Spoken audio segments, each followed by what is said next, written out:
बिस्मिल्लाहिर्रहमानिर्रहीम, अस्सलाम वालेकुम। आप देख रहे हैं दुनिया न्यूज़ HD। मैं हूं आमिर सफ़र और मैं हूं सानिया चौधरी। सबसे पहले आपको बताएं कि मकबूजा जम्मू कश्मीर पर हमले की खबरें फेक और झूठ हैं। झूठी खबरों को फैलाने का मकसद ये तासुर पैदा करना है कि पाकिस्तान भी भारत पर हमला कर रहा है। सिक्योरिटी ज़राए के मुताबिक झूठी खबरों को फैलाकर भारत पाकिस्तान पर अपनी जारहियत जारी रखने का झूठा जवाब पैदा करना चाहता है। इन झूठी और मन गढ़ंत खबरों में कोई सदाकत नहीं है। सिक्योरिटी ज़राए के मुताबिक भारतीय मीडिया की पाकिस्तान F-16 तैयारा गिराने की खबर भी झूठ पर मबनी है। इससे पहले भारत ने अमृतसर में हमला किए जाने का झूठा प्रोपेगेंडा किया था।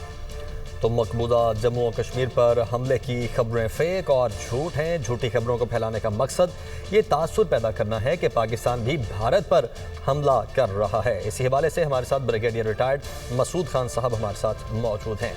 मसूद खान साहब, कैसे एनालाइज करेंगे आप इस सिचुएशन को, और ख़ास तौर पर कौन इस बात का यकीन कर सकता है कि मकबूजा कश्मीर, जिसको पाकिस्तान अपना हिस्सा कहता है, अपनी शहर कहता है, वहीं पर खुद हमला करेगा?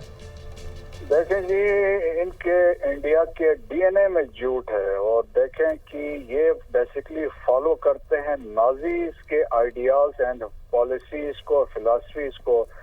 नाजीज ने इंट्रोड्यूस करवाया था लोगन प्रेस से, उसका मतलब था फेक न्यूज।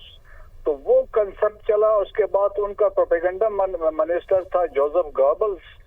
उसने कहा था, if you tell a lie big enough and keep repeating it, eventually people will start believing it. So इन्होंने इंस्पिरेशन उधर से भी ली है।